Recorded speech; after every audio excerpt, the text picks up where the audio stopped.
time to move on to our next panel, and then I promise we'll get up and talking and moving around. So first, I'm going to introduce the moderator of this next panel, which is titled Destination Stewardship, Shared Governance and Inclusion. That's me. Cool. Awesome.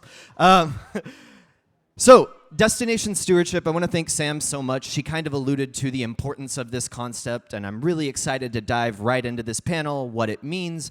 And we're going to look at it under a question. And that question is, in a destination, who tells the story and who holds the power?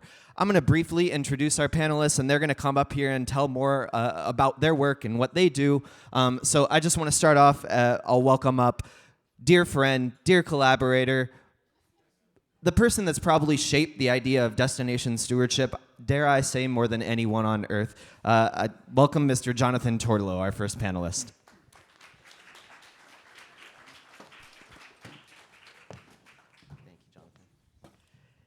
Next up, also really excited to bring in an incredible regional perspective from the director of the Massachusetts Cultural Council, somebody that a lot of stakeholders on the Cape brought up in our conversations about who can talk about this from the region, who can talk about some really creative ways to bring in different communities and foster a placemaking that's inclusive and equitable. And so with that said, I'm really excited to welcome up Michael Bobbitt, our second panelist.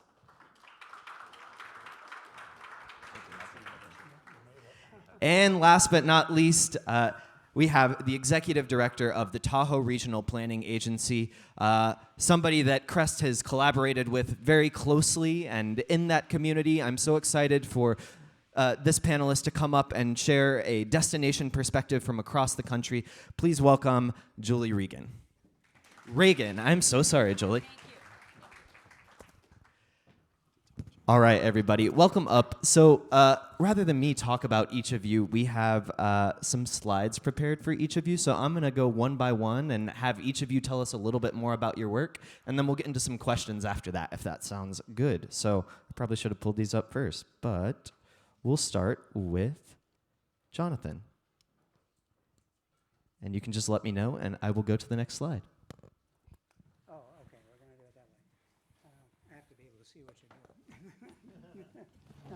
Okay, go ahead.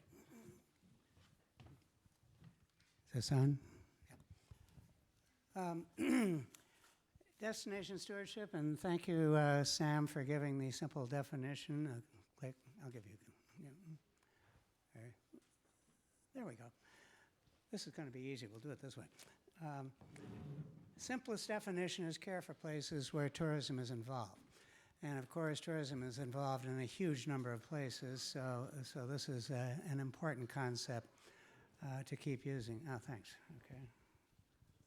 There we go. Some of you know that we introduced this idea through National Geographic. Ignore the term. It's gotten kind of tangled up with geological tourism. What's important is that definition. And a colleague, an academic colleague, said, there's a world in each word, which I thought was a wonderful compliment, but there really is. Every one of those things you see listed there is a key to how we handle the interaction between tourism and care for places. And here's a 9-point checklist. I kind of diddle around with this a little bit, but you can think of it as the tourism realm in one place and the destination realm in the other, and a lot of interaction between these two. And this is what destination stewardship is all about, is how we deal with those interactions. And you know we need a word for that. It's real, but there's no word for the interaction between visitors and a place. And I'm hoping somewhere out there, maybe in one of the indigenous languages, we'll find it. Let me know if you come across one. We've talked a lot about getting the community involved, and I think as we need to look for new models for funding what we do, we're going to have to tap into the community a little more, and I hope they will eagerly welcome that idea. Here's an example from St. Simon's Island in Georgia. And notice that this 1% donation, this is on the restaurant that I went to there, that's the default. You pay the 1% unless you explicitly ask not to, and very few people do that. And I think we need to see a lot more thinking like this, because some of the old ways that we've been depending on have been rolled back, shall we say, currently. Raise your hand if you know what these were before I put up the slide. I know one person did. I didn't know what they were either until my wife and I went to Scotland this year. These are the kelpies, and if you see those little red spots at the bottom, those are people. They're about almost 10 stories high. And particularly because we're going to have Michael here, I wanted to have an example of how you can use art to represent and enhance the place. These things were put up in the town of Falkirk, which was an industrial town getting into hard times in the center of Scotland. And the kelpies are a Scottish mythological entity that you see in the ocean waves. And why this town decided to do this, first of all, they had a brilliant artist who designed them, but also it's connected by canals to the ocean. Even inland in Scotland, the ocean was part of the story there. And now it has become a major tourist attraction in its own right. They're only about 10 years old. I'd never heard of them until we actually visited, but I think you'll hear more about them in the future. Just one example of using art. A way to proceed going forward, and this is just idealized, we've got some real examples here, but to convene a core group, engage the community, we've heard about that, and it's useful to come up with a mission statement or a vision statement that you agree on, and that can take quite a while. There can be a lot of arguing about how it's going to work. But once you've got that, then the next step is to come up with some guiding principles, and the Future of Tourism Coalition did that. I think they're pretty good. I had to hand them. And they're just stars to steer by. They're not too prescriptive. It's not going to, we're going to do this, we're going to do this. But let's keep within the guidelines that we agreed on. Excuse me. And then we talked about measuring success. This is so critical now because it's not just measuring transactions, it's not measuring heads and beds, but all these different ways to look at how we're going to measure what we consider success and what number of tourists are going to work out best for doing this. And this is cutting edge stuff. We're learning as we go because never before the past few decades or so has tourism become an over-tourism problem and also an under-tourism opportunity. And I came up with these economic fallacies. I'm sure the economists can do this better than I did, but something just to be aware of. The growth fallacy. You cannot grow tourism indefinitely if it's place-based. There's just not enough space. The equivalency fallacy. It's not like any other industry, and yet in economics and government policy and whatnot, it's listed right in there along with shoemaking. It's not the same. It doesn't work the same way. And then there's the accounting fallacy, and this to me is the big one, and it's a real challenge, but we have to come up with this. We cannot measure success just by how much money tourists spend, particularly if we don't even know where it's going, how it's being used, and on top of that now we have a question of how is the tourist tax being used. This is a new frontier that we need to talk about a lot more. This is my ideal stewardship council, and the basic idea here is that with a tripartite structure, even if one leg of this tripod goes away, as with a change in government, or with a COVID crisis, or God knows what else, there will be continuity in the council, and it can keep on functioning. I don't know of any place that has this ideally, but some places are getting fairly close, and I think we'll hear from one shortly. And then you can branch out to various projects and get appropriate people involved, including the visitors and the residents. Get everyone involved. This is a holistic experience, and it needs a holistic approach. Here's a real example from Columbia Gorge. It has come into a little bit of difficulty when Washington State ran out of money. But the important thing here is that there is a network manager, and we found that councils and committees that did not have a manager generally did not survive. It helps to have someone whose salary depends on success. But more important, that there is someone dedicated to making the work of the council work. And then there's a completely different approach, and I wanted to bring this in because there are some parts of the planet Earth that have a culture which is compatible with destination stewardship almost automatically. And one of them is the Faroe Islands, north of the Shetland Islands. And the Faroes have consistently gotten high ratings on the stewardship front. And when they came out with their plan for tourism through 2030, they called it by one word, heim. That's home in Faroese. And that was the focus of their tourism plan. And that's the way they think. It's all about our place and how are we going to handle the interaction of tourists with that. And I'll end with the poster child for over-tourism, Barcelona, which after the citizens got fed up, threw out the city government and said we've got to do it a different way. And they came up with a strategic plan for tourism that breaks the notion that tourism is separate from the rest of the city. This is the big problem we still have to face in many parts of the world, including this country, is that tourism is over there and everybody else is over here. That's not how it works. And look at the description of the council that came up with it. An open, diverse, and participatory civic body set up to discuss what kind of city we want and what kind of tourism will suit us best. And I can't think of a better definition of a destination stewardship council. So I'll let it go there. And get hold of me if you've got a story idea for the destination stewardship report. Jonathan, I just want to say first and foremost, thank you. I sometimes have trouble initially explaining the concept of destination stewardship, which is why I didn't at the start of the panel. So thank you so much for really breaking it down. I think it's really great just to get that full picture of what destination stewardship is and how it can be leveraged. You can do it now. Perfect. Next up, and if you need to see the slides, maybe you all can switch seats here? I can Yeah? lean over. Yeah. Who's next? Oh, sure, I can do that. When the music stops. But yeah, Michael, we would love to hear from you as well. Know you bring an arts perspective, so please take it away. Yeah, so, hi, can you hear me? Yes, okay. Good morning, everyone. My name is Michael Bobbitt. I'm the Executive Director of Mass Cultural Council, and full transparency, it was just announced yesterday that I will be leaving the council at the end of the year. I am moving to New York City to become the President and CEO of Opera America. Yeah, thank you. Thank you.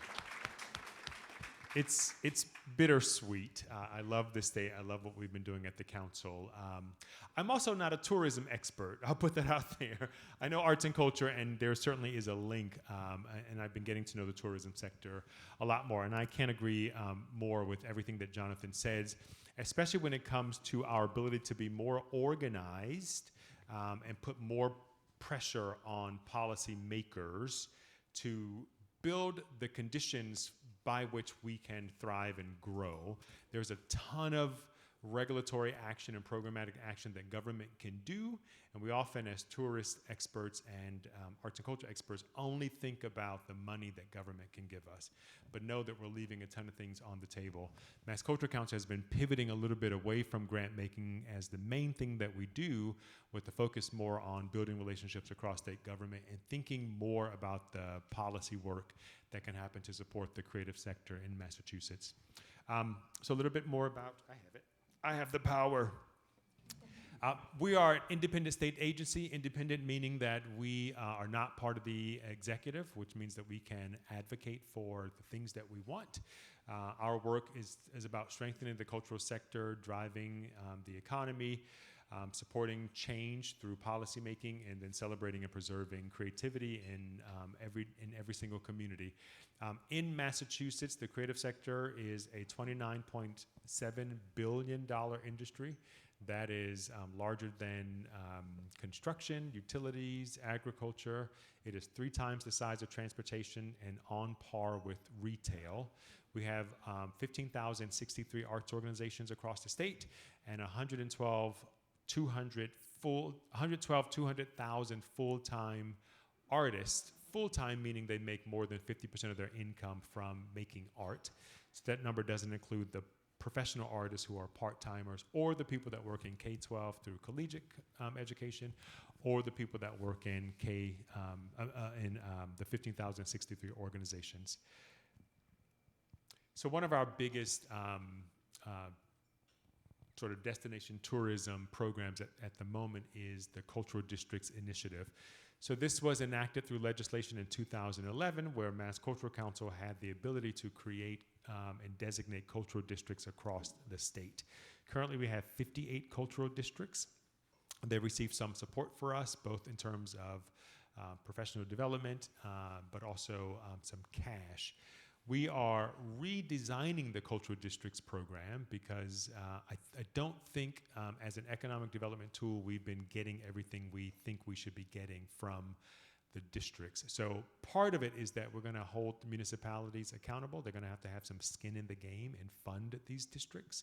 They're going to have to be planning people on the board. There's going to have to be a professional staff to support the running of the districts. We also worked with 40 other organizations. 24 of them were state agencies that now will include the cultural districts in their programs and grants so that we can support more work in the districts. But these are run by bodies of people that are residents of the municipalities, and they are working to both preserve and enliven these districts and hopefully bring and attract tourism. They do attract a lot of jobs and a lot of spending. You all know that when people consume arts and culture, there's a ton of secondary spending that happens, everything from childcare to ride share to parking to food. So we know that the impact of arts and culture is pretty significant. The one thing I will say about this is that there is data out there that shows that performing arts attracts more foot traffic than visual arts, especially for residents. Most residents won't go back to see that visual art thing multiple times, but tourists will come, they will go back and see many performances that happen there. So as you're thinking about your destination stewardship practices, really sort of work in how you can create performing arts areas. One of the things I've been pushing is to relook at a practice across the nation called the Percent for Art program, whereby municipalities or states that have construction projects will take a part of the construction cost and allocate a percent of that money to put arts and culture into those programs. This usually is some sort of visual art or public art piece, but what I'm pushing is to use some of that money for performing arts programs so that space can be activated and people can come and use those spaces more often. Here's some more information about the Cultural Districts program. One of the great things we have is that our Mass Office of Travel and Tourism has given favorable review to projects happening in cultural districts through their Destination Development Capital Grant program. And then the Percent for Place Coalition, there are over two, so our cultural districts have the ability to be part of this Percent for Place program. A couple other small things that we have been doing to think about how we can enliven space and attract people to come.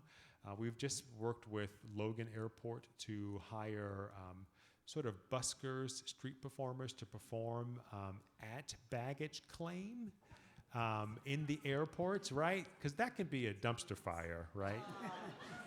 And so how better do you feel if someone is performing for you when you get there? So these artists are getting paid. They can also work for tips.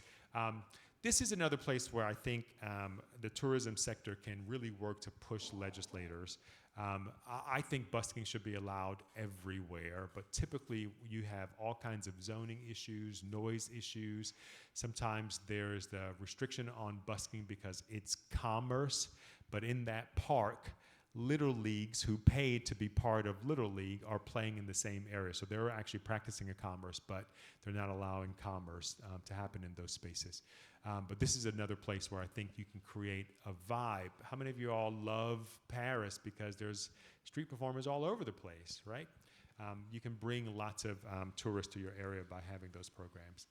And then this is a new initiative we're working on with Massachusetts Lodging Association and the Massachusetts Restaurant Association to really encourage them to use local artists in their spaces Friday night bands coming in, but also as a decor tool. You can create a real sense of place and a sense of pride because you've put up art by those local artists in the space. Just a little bit more about the kind of legislative acts that we can do to really encourage more tourism. I think about LEED certification. You all are familiar with LEED, which is sort of a green initiative that came out of nonprofit world. But what if we created a similar LEED type of thing for arts, where the arts are incorporated into real estate development projects to attract visitors and to create a sense of place? I think something like that could be a really cool destination tool. Governments and municipalities pay for playgrounds and baseball fields and basketball courts. Why aren't they paying for dance courts? And why aren't they paying for outdoor venues? These are kind of things that I think if we came together as tourism, arts, and culture, we can push for legislation to make some of those things happening, again, creating much more of a destination to some certain communities. Here's my information for the next 2 months, and I'm sure you'll be able to find me at Opera America, and there are opera companies all over the place, so we might meet up in your own city or state at some point in the next, I don't know how many years, but thank you so much.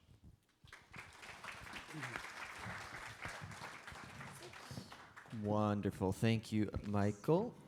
I'm going to bring up our last presentation.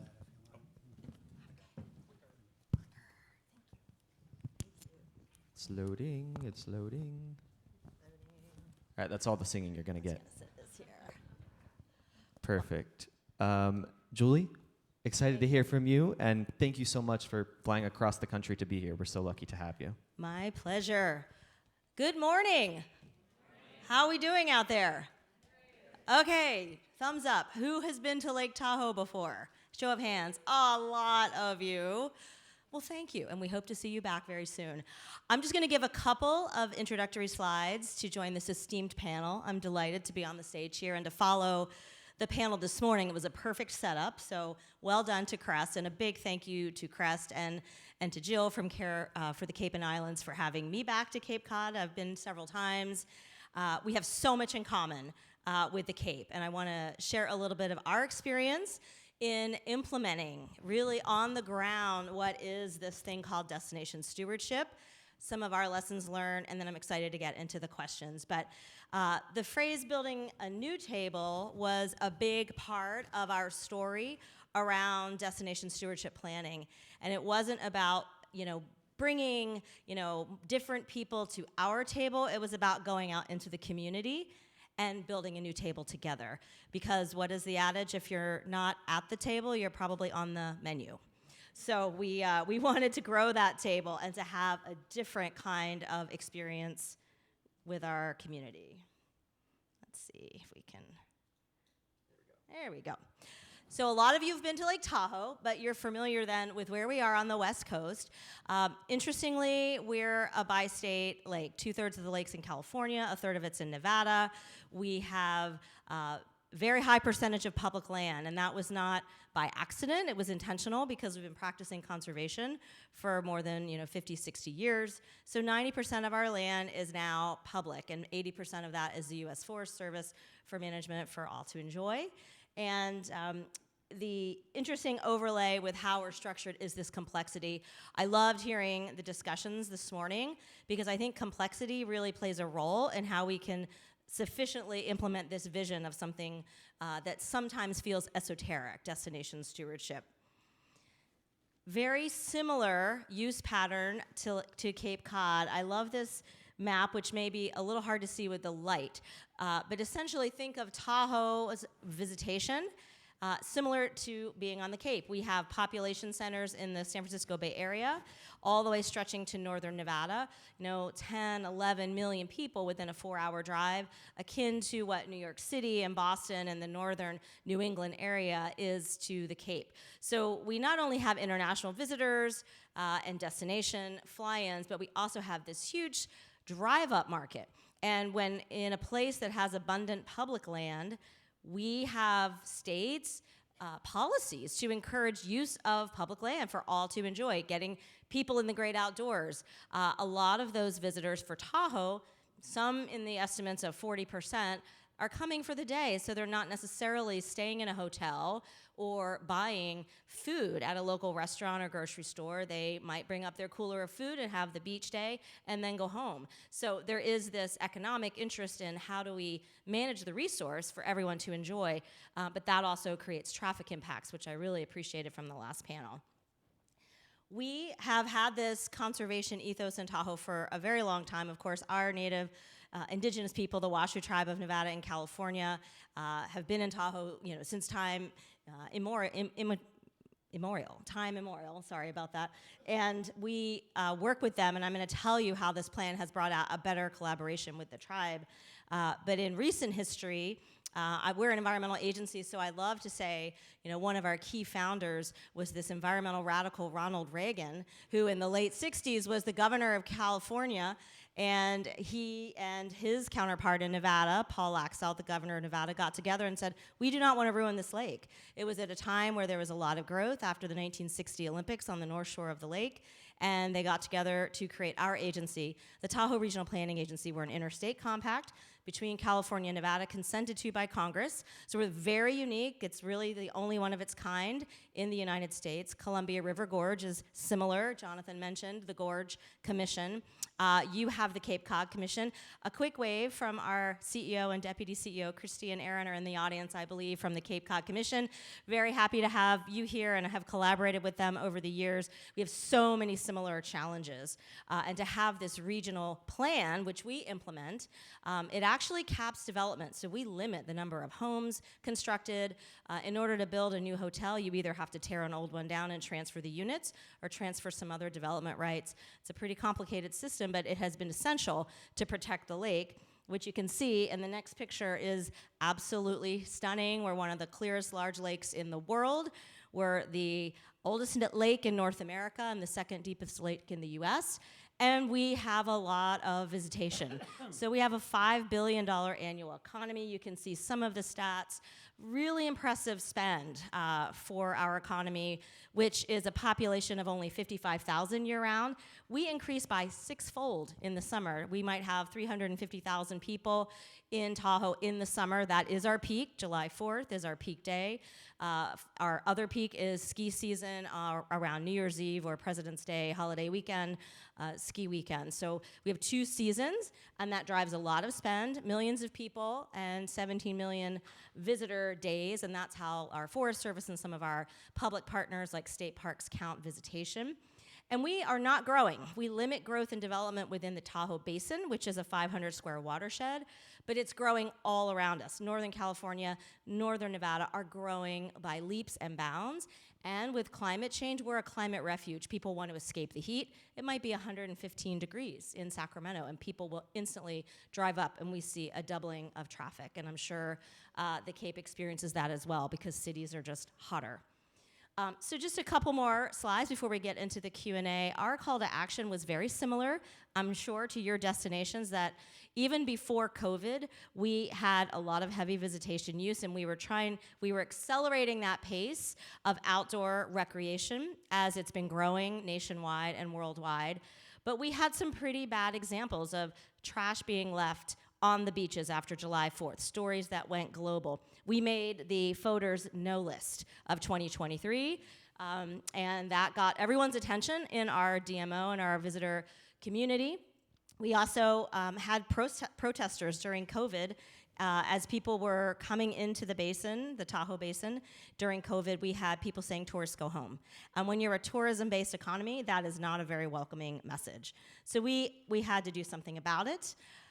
We came together. I like to say in Tahoe, we don't just collaborate. We have epic collaboration. It's like collaboration on steroids, because we have 2 states, 10 federal agencies that work in the basin, 6 local jurisdictions. We have the private sector community. We're not a national park, so we have people who are living, trying to raise families, make a living. We have the Washoe tribe. We have the science community, the nonprofit community.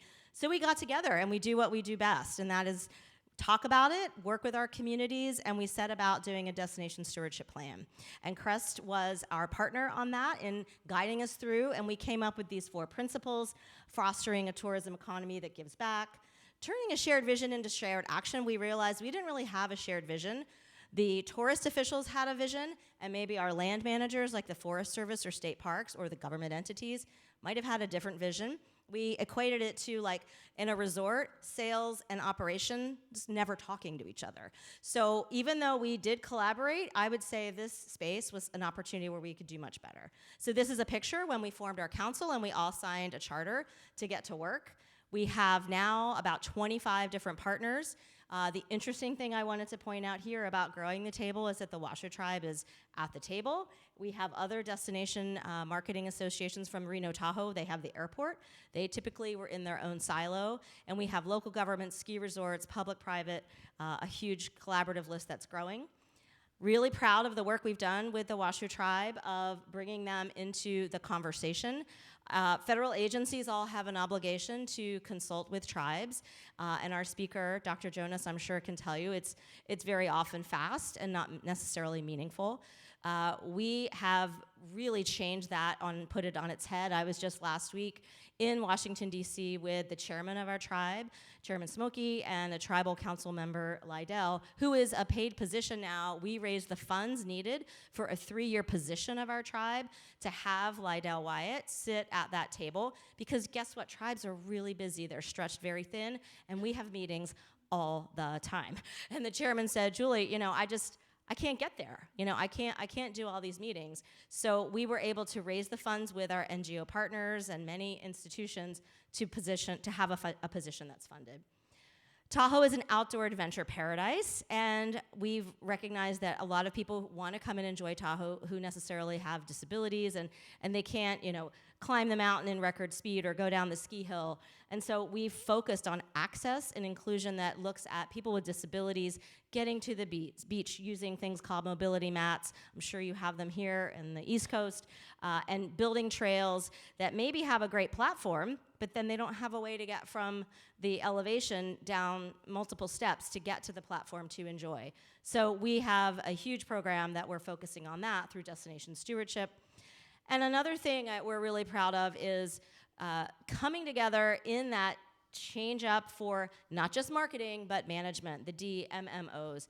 We have several DMOs in the California, Nevada side, North Shore, South Shore. We have launched, Rules to Lake by, building on that take care ethos that we share here with the Cape and taking it to that next level to build in the actual positioning from a marketing standpoint of diving in and experiencing the great outdoors, which versus maybe 10 or 15 years ago, you would find pictures of people having bachelor parties and getting crazy, in the resorts. So that has been a big shift. It's a journey. We haven't landed in the destination, but we're working on it, and we've learned a lot of lessons along the way. One of the areas that has been a focus is trash, because our residents get viscerally angry when they see an image after July 4th of trash on the beach. Like, how dare these visitors come and trash our beaches? And we actually ran down in 2023 a TikTok video that kind of announced, hey, the party spot is here. And I saw that video, and I was like, well, I know that kid, I know that kid, I know that kid. Like, these were our local kids that were just acting badly. So it is not always the visitor's fault. It definitely can be our local community doing things they shouldn't. What we've tried to do is not show those pictures of trash. We actually got a commitment from everyone that's participating to show the clean beach. This is a picture of a robot called the Bobbitt picking up trash. We have people picking up trash in bags, and we're showing the positive aspect of it, because social science research is very clear. If you show that behavior, it will continue. So we also have a dashboard, and we track how much trash that we've picked up. And then from 2023 to 2024, July 4th, we had almost an 80% reduction of trash. And of course, as as in the Cape, microplastics and the breakdown of trash in your watershed is a huge, huge issue. So those are just a couple of things that we've done. I would encourage you to take a look at our stewardship plan online, and we have some painful examples to share with you in the Q&A that I'd be happy to be bold and forthright in answering any questions that might come up. So thank you again for having me here today. Thank you so much, Julie. And with time in mind, oh boy. Oh boy.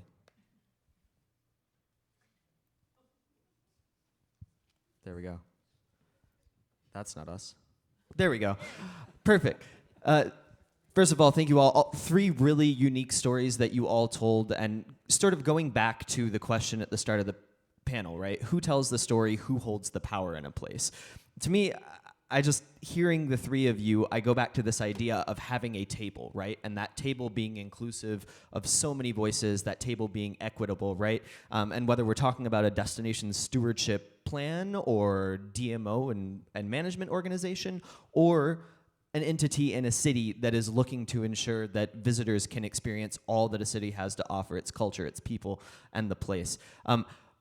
Sort of two questions, and I'll start with Jonathan. The first question is, when should a destination start looking into this? And when do most destinations actually start looking at this destination stewardship process? The sad answer is when over-tourism hits. And I noticed that it was very hard. I come from media. I was an editor, I was a writer. And it was very hard to get any story about tourism into the newspapers. Those are paper things that you used to get the news in. And it would go into either the feature Sunday section, and it would be all about, wasn't it nice to go to this place and have a lot of fun? Or it would go into the business section, the hotel chain made this much money this year, and there was nothing else. It never got into the general pages until over tourism. That was a hell of a way to have to do it. And that was the first time the interaction between tourism and care for places began to be registered. What was your question? We're talking about creating that table, you know, and Right. there's a spark for many organizations. Right. When does that spark usually happen, and when should it happen? Well, that's when it usually happens. When it should happen is before that happens.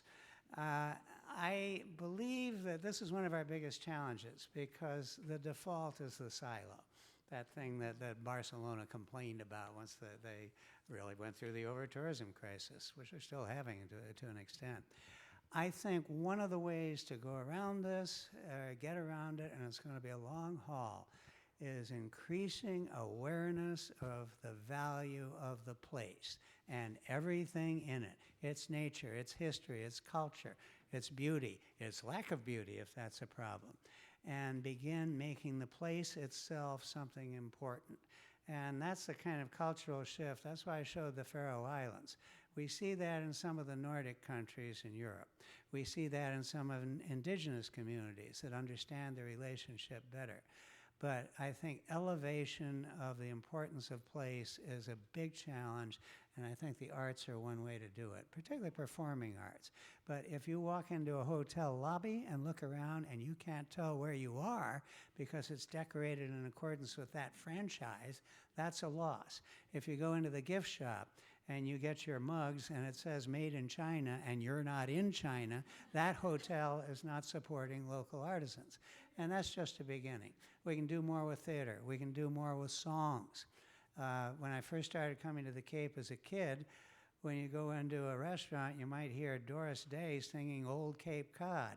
All right, it was pablum, but at least it was Cape Cod's pablum. And better than just hearing generic stuff from anywhere. Let's have more songs about our places, that sort of thing. Michael, would love to hear if you feel that the arts have a place at the table, and hear a little bit more on your perspective, sort of coming from outside of the stewardship bubble. Yeah, I think the arts are essential. The arts are one of the best ways we have to document our histories, right, through various mediums. And so it's important to be at the table. And I will also say, Julie, I'm so impressed by the work you've done, the collective impact work you've done. I will say that destination tourism can be used for harm. It can exclude people. It can eradicate histories. It cannot be inclusive of new histories being formed. So to me, the best thing you have to do is make sure that table is really, really inclusive. In the Cape, maritime is sort of an aesthetic, and it makes sense, but it's maritime from one culture's perspective, right? And it doesn't include all the other people that came here, the indigenous people that were here. It also doesn't include the new maritime histories that are happening. We usually wait 100 years before we document or include those into our practices. So that's super important. I think one of the best to me, destination stewardship is a collective impact tool. I think one of the best ones we've had before I think this term was coined is the I Love New York campaign in New York. Y'all remember New York City was going bankrupt? And they were like, shit, what are we gonna do, y'all? And they started pulling all these different stakeholders together to come around the table to say, we need a solution. And they came up with the I Love New York campaign. And at the center of that campaign was arts and culture. Do you remember those commercials with dancing cats and Liza Minnelli? And it was so successful, that collective impact was so successful, it doesn't matter who is going to New York City, for what reason, the first question you ask them is, what are you going to go see, right? So I think that collective impact has worked, but it has to be extremely inclusive, and equity has to be built in so that the historic societies or the commission or the association that is making sure that that destination stays connected to the history includes various voices so that you can have all those new perspectives happening all the time. Totally agree, and thank you for that. I think for CREST, we really value in stewardship bringing as many people as possible to the table, and that table being dynamic and fluid, right? The table that starts the planning process isn't necessarily the exact same table that completes the planning process, and so on and so forth. And so I want to ask you, Julie, what was the moment and the spark in Tahoe? Was it over-tourism that said, okay, we need to do something about this? And what was that specific moment like? And then number two, where have you succeeded and where have you failed in putting together that table? Great. Thank you for the question. I would say we were going toward this journey before COVID. And it catalyzed with the CREST World Tourism Day of 2018 in Washington. Was anyone here at the George Washington University conference? I see Samantha, Jill, a few hands. It was incredible. It really inspired me as a leader in Lake Tahoe to start the conversation. And I will tell you, the conversation about nomenclature and lexicon of the word over tourism, it is that the panel before us had, it's real. It was an offensive word to my partners and people that I've worked with and lived in the Tahoe Basin for decades. The visitors authorities were very leery of even using the words. Like, I spend my whole life trying to market Tahoe. Why would you put a negative label on it? So we started the dialogue in 2018, and that conference and learning from all the incredible experts that were assembled there in Washington, what's going on worldwide, was starting to hit that fever pitch. COVID hit, and it went crazy. So to Jonathan's point, I think that got everyone's attention. I mean, the truth in Tahoe is that we were in an economy in transition. It was super interesting hearing the Tahoe Chamber CEO talk, or the Cape Cod Chamber CEO. Some of the points could have gone in a speech of our Tahoe Chamber CEO, like a second home economy. Tahoe has always had the majority of homes around the Tahoe Basin as second homes. People actually came up and lived in them and did telecommuting, and that created a whole new dynamic of neighborhoods that maybe they were a little quiet, and now you didn't have a neighbor, and then all of a sudden, your neighbors can see you in your hot tub, and that did not go over that well. And then, guess what? People are learning how to hike because they can't go to Disneyland, and so they forget that you should leave no trace. And they're leaving, pet waste, they're leaving human waste, garbage, because no one wanted to touch a trash can. And there's piles of garbage everywhere. So that was our moment of, we've got to do something. But in order to get the energy, to coalesce around that vision, doing the plan, going out to work with a consulting team, having the workshops, not just having workshops and expecting people to come, but then getting in the community and going to them, going to farmers markets, going to places. We did a transportation equity study because we know that, we have about 900 households in Tahoe that don't even have a car. Things that are barriers to people participating in public meetings. Meetings are often during the day, so we tried to have more webinars at night. So I would say our success is like getting the people at the table, building a new table together, getting new players together, getting our operations side, our public land managers and Forest Service and government entities to talk to visitors authorities together, bringing in the Washoe Tribe, bringing in other organizations like the Tahoe Rim Trail, that's trail building, that were kind of left out. But I would say where we still have work to do is the resident side. Normally, our communities are motivated to come to meetings when something that they don't like. They don't like getting stuck in traffic. They don't like the feeling in our area and in the American West and in Canada of being trapped in a wildfire.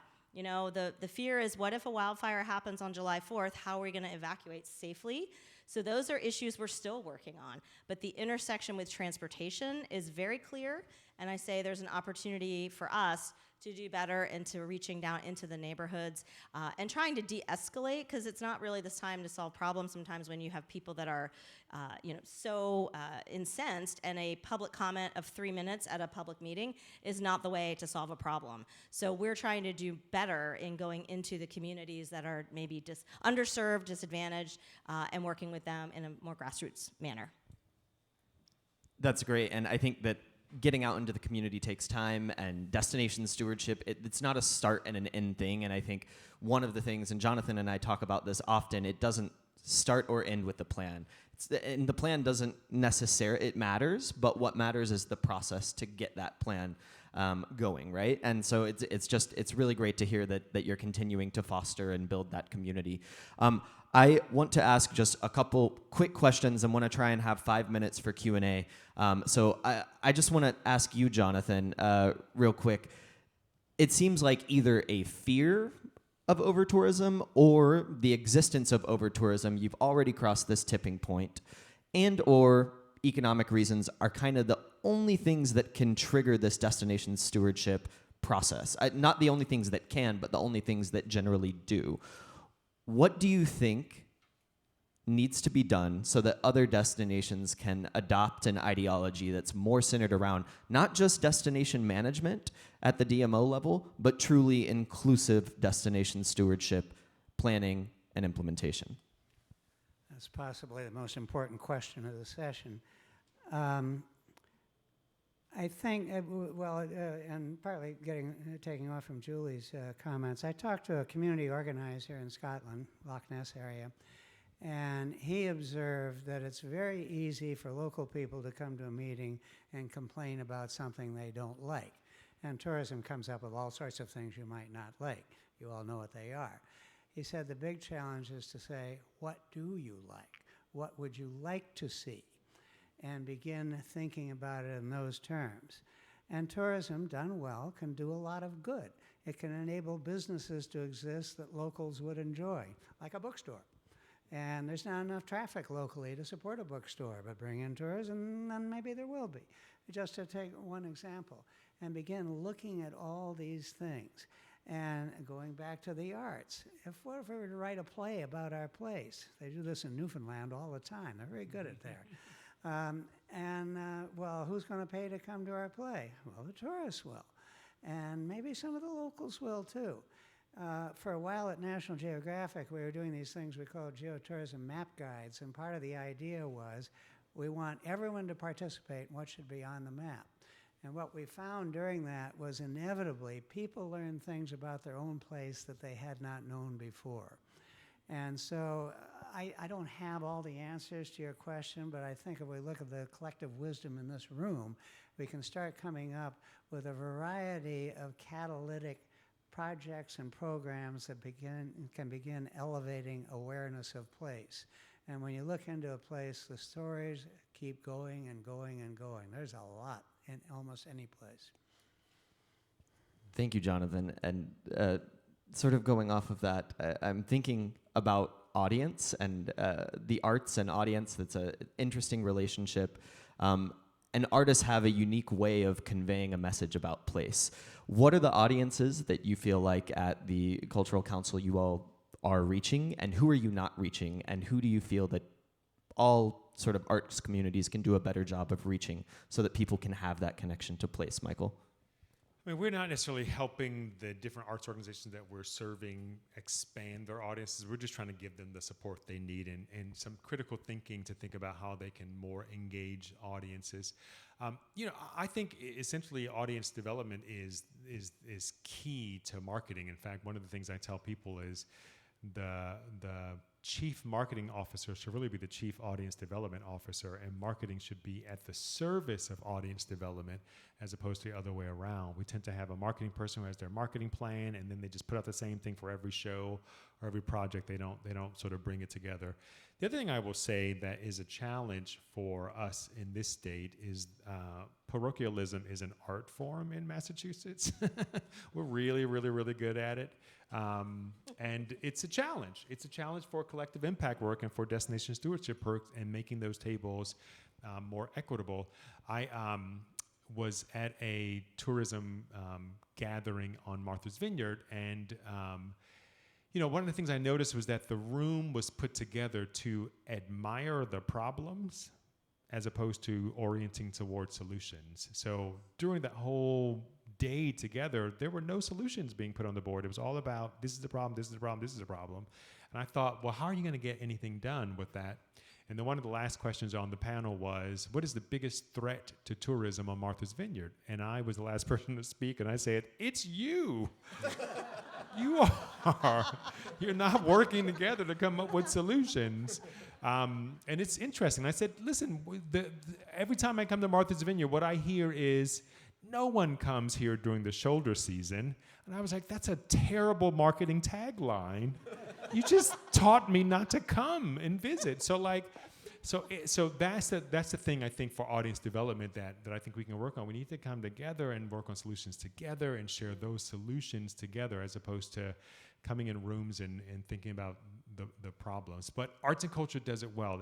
It creates products, and then it gets a lot of people to come together and experience that product. So you can learn a lot from arts, and I encourage you to make sure they are in the rooms when you're talking about tourism. I want to pivot to you, Julie, and we've talked a lot about the buildup of this, and I want to just sort of finish with a question that you may not have the answer to. What does success look like when it comes to destination stewardship? Obviously, there's a lot of metrics. I worked on the plan. I'm very familiar. But what does success truly look like? And do you feel like you're close? Thank you. I feel like we're getting there. I feel like it still is a journey. We're in early days. We've been in earnest working on this for, I would say, 5 years. The plan's only been around for a couple of years. But we are making great progress. And I think success truly looks like, actually, Michael, you said it well, having our local community understand the value that tourism plays in their daily lives. We do not. I think if you live in a place like Cape Cod year-round, like Lake Tahoe, bit of a badge of honor. Like, I can handle the winters. I can deal with a 5-foot snowstorm and still go to work. Like, it is very much a point of pride of being a local in a resort town that's in the wild, let's say, in some places. But it also, that can lead into an us and them. Like, it's all these tourists that are ruining my quality of life. My favorite trail, my secret spot is on Instagram, and the selfies are going and hogging the trail, and that is true. So I do feel like we can do a better job of harnessing that power of tourism, educating our community.